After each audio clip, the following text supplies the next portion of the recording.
Hi everyone. Hello. So today we're talking about roses and fire. Yes, roses and fire. Yep. So we premiered part one on our Facebook group. So if you just go on Facebook, look for Love Faith and Passion, there's a particular group there where we will premiere part two as well. So you won't find part one there.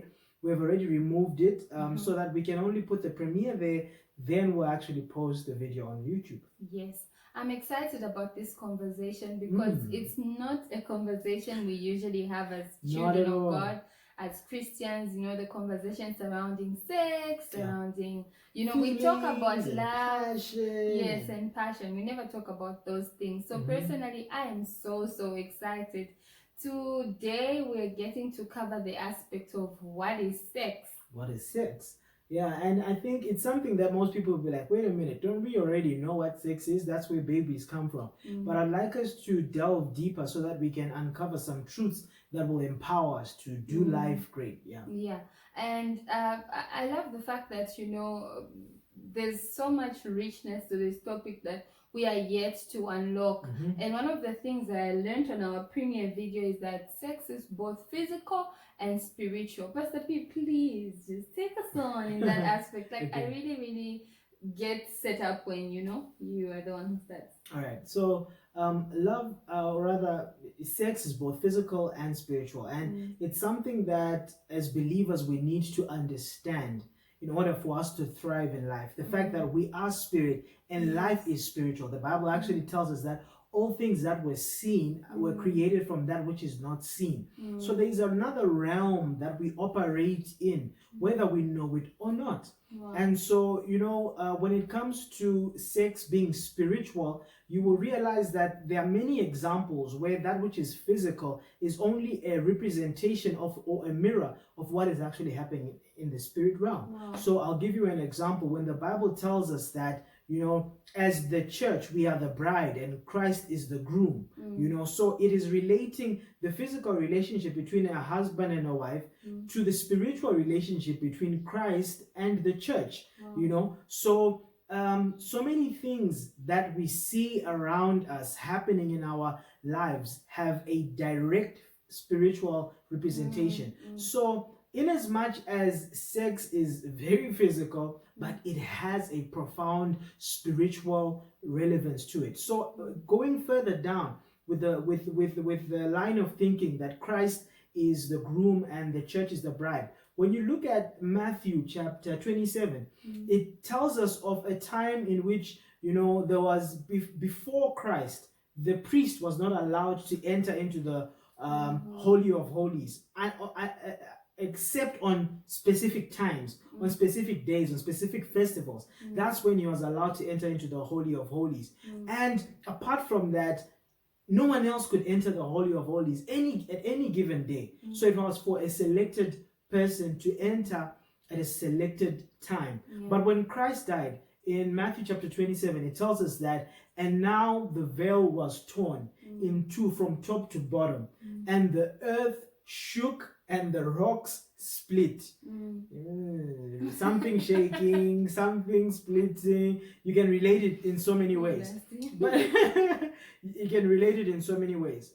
But then when you realize that there was a tearing of the veil that took place, you can then relate it to the tearing that happens when a woman has sex for the very first time. There is a hymen that is broken in two, and then there is blood that is shed. The same blood that was shed when Christ died on Calvary, so that you and I can now enter into the Holy of Holies. Come now, let us enter, approach the throne room of grace so that we may obtain mercy and favor. So there is a direct representation that is hidden in the mystery of sex, of something that is more spiritual. Let me bring it home for so many people. That is the reason why we speak about soul ties. How your soul, your inner being, can be tied to someone through an act. Why? Because it means that that act is not only physical, but it is spiritual. That is why, as well, when you hear, for example, instances where you are in a relationship with someone, you are engaged in premarital sex, and before you know it, you're struggling with things that you were not struggling with before. That's so true. You are having issues that were never anything big for you. Why? Because there has now been a spiritual impartation that has taken place as a result of you engaging in this act that may on the surface just look physical. And also I was looking at the portion of scripture in Genesis that talks about for this reason a man shall leave his mother and father, and he will cleave unto his wife, and they will become one flesh. Yes. Today I looked at it in a different light, because I really saw that the becoming one flesh, it's a deep mystery. It's a deep mystery. It represents that the way I look, that's how our union looks like. The way I'm complete, that's how our union is. And that means that our souls and our hearts are tied together. Yes. And when you look at souls and hearts being tied together, that's how come sometimes people will be like, she looks like the husband, or you talk like the husband. And for people who are discerning and have reached a certain level in life, it is in maturity, actually, it is so easy to tell when two people are having sex. It is so easy. It's easy to tell how they share a space. They don't even have to tell everybody what they're doing, but just how they are comfortable in each other's space. You can tell that they've really gone a step further. They've gone to a place. They've gone to a place. So when we look at sex, for sure, I agree that it's spiritual, because in as much as sometimes, and I know that there are people who may have indulged before time, they want to hide so much. The spiritual significance of what they've done in the closet space cannot be hidden, because the physical realm obeys the spiritual realm. So because you've been intimate at a deep level where people are not seeing you, when you come in public, you are exposed. Like the grown-ups can just look at you and say, you two are sleeping together. Yes, sex is physical and spiritual. I agree. And as believers, that's why the Bible tells us that, accepting a form of godliness but denying the power thereof. Because there are instances where, as believers, we want to be spiritual enough to go to heaven, but we don't want to be spiritual enough to allow his kingdom come here on earth as it is in heaven. What I mean is that we deny this spiritual aspect of who we are. So many things we do them out of a lack of understanding.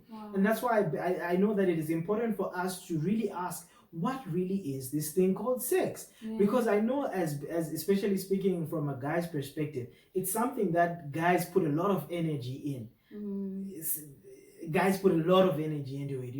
Guys, how can I get this thing called sex? Of course, we don't say it like that. But your motives, your actions, they tell you that all you are just the attention you're giving this girl, the money you are spending, the time, everything is just so that you can pursue this thing. And yet you are pursuing something that you have no understanding of.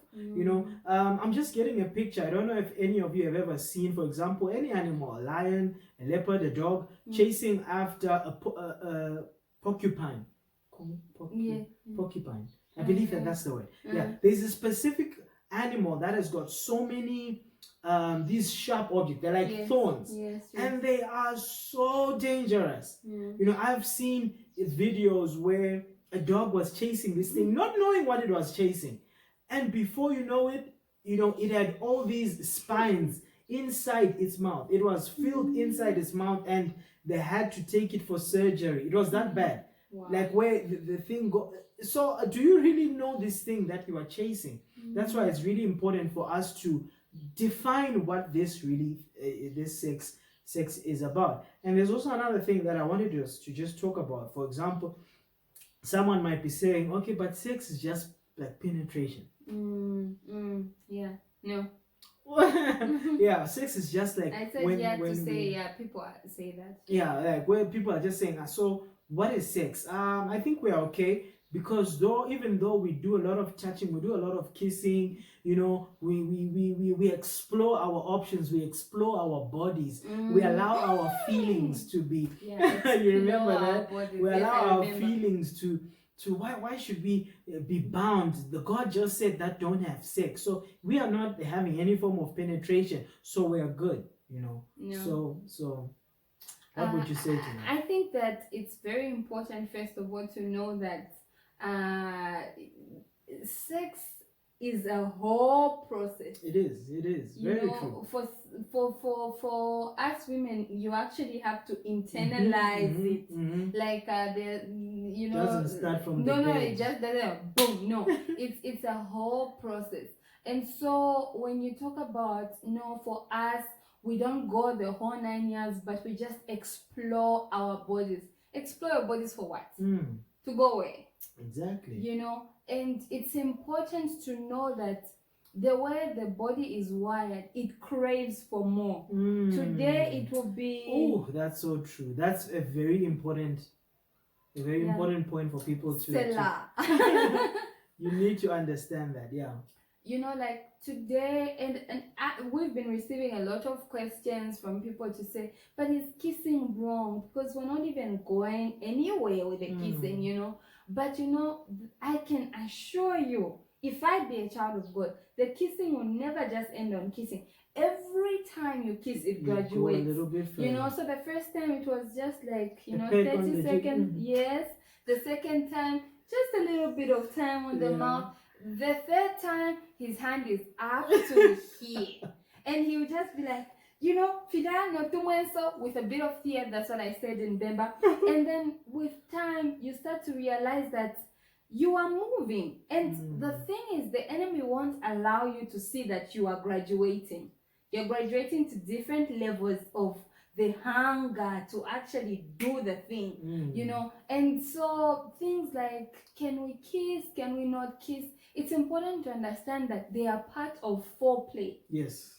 Foreplay, which is actions leading to the actual deed, penetration. But the whole time you are preparing your body. You just don't stand up, say, let's do it, bam. You prepare your body. There's a way the body must be ready to be able to accommodate another body. Yes, I'm speaking like an elder. To be able to accommodate another body. So kissing, touching, all those prepare the body.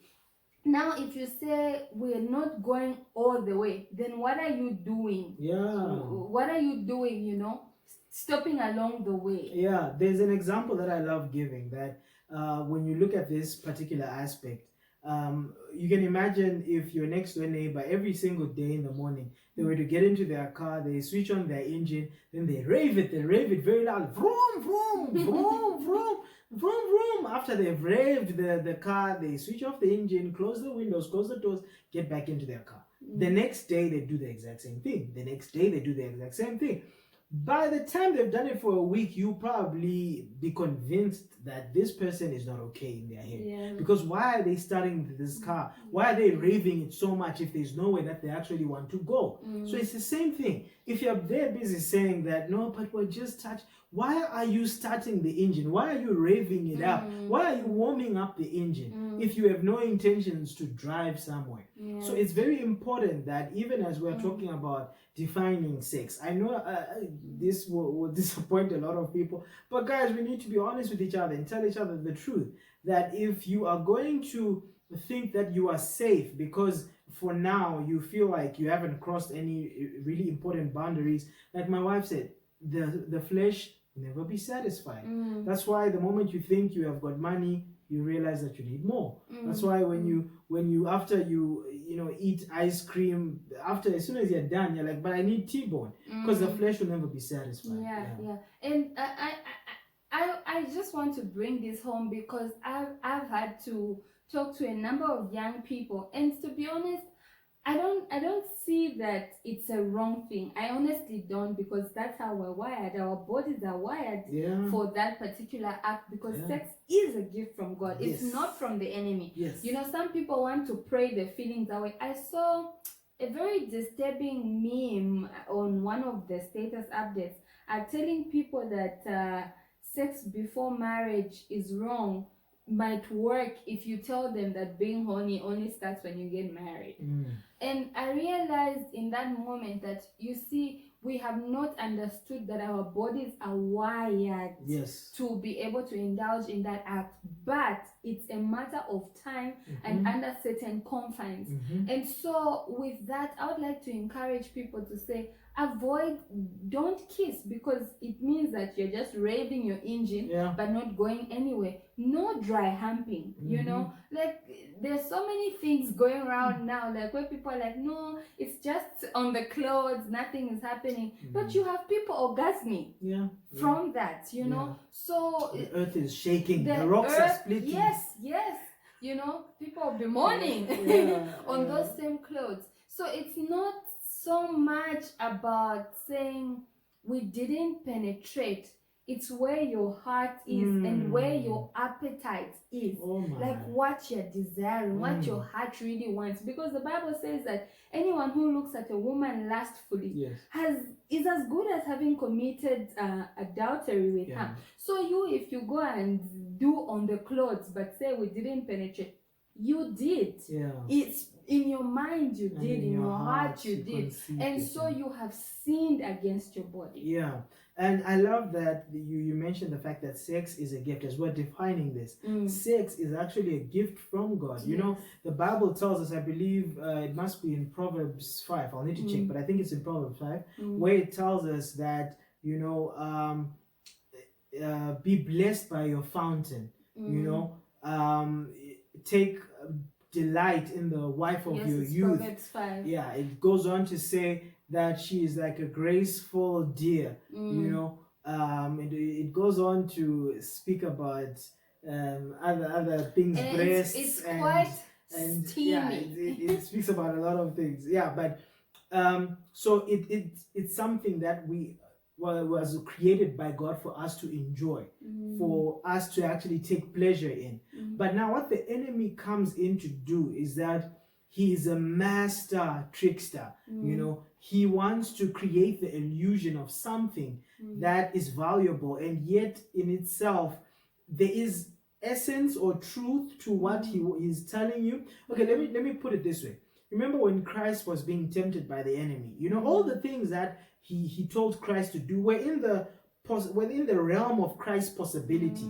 He was able to turn, you know, stones into bread. He was able to do that. He fed a crowd of 5,000 men, excluding women and children. He was able to command the angels, because he himself is the commander of the host of angels, right? So it was within his power, within his ability. But then what the enemy comes to do is offer you something that is a counterfeit, that is only a version of the truth that you find in God.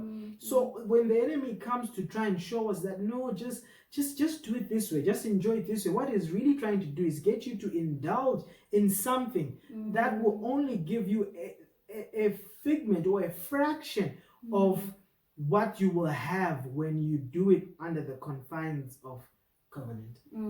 Okay, so Pastor, you've spoken about how no kissing, how about no dry humping. I did define dry humping. It's like, you know, rubbing against each other to just feel good.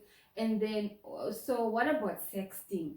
You know, is sexting still a bad thing? Because I'm just saying words, you know, just playing with my mind. You know, for me, it still draws me back to why, as believers, we must understand the mysteries of our spiritual nature. You know, the Bible tells us that faith comes by hearing, and hearing by the word of God. So that means that your ears or the words that you receive are a gate that can allow, you know, the potential of creation itself. You know, so even those words were what created this very world. God created this world using words, releasing words. Let there be. That's all. You know, it doesn't say that then he got his hands dirty and he just spoke, releasing words. So when you take for granted what words can birth on the inside of you, believe me, you will be very, very disappointed. Because now it'll be you saying that, no, but you know, we were doing fine for all this time, but honestly, you were not doing fine, because for a very long time you were birthing something on the inside of you through the words that you were sharing, and before you know it, you are in a very compromised state, and you do not even have the ability, you do not even have the power to stop. Why? Because what you are trying to stop, right, is coming from a very deep place, from words that are deeply rooted in your heart, in your spirit, man.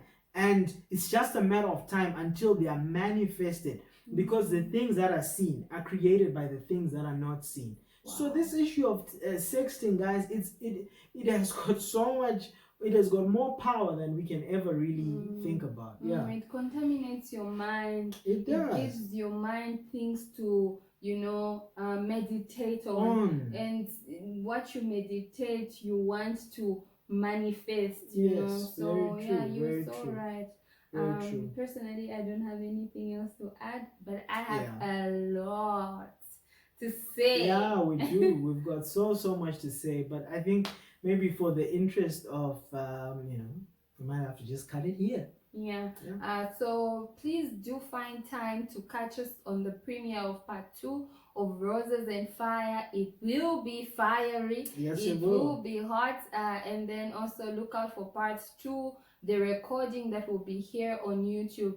Don't forget to invite your friends to subscribe to the channel, share the link, leave us a comment. You could tell us what areas you want us to tackle. Please. Also, That's very important. There is so much to talk about this area that will help us all be preserved. Yeah, thank you so much for watching, guys. We love you so much. God bless you.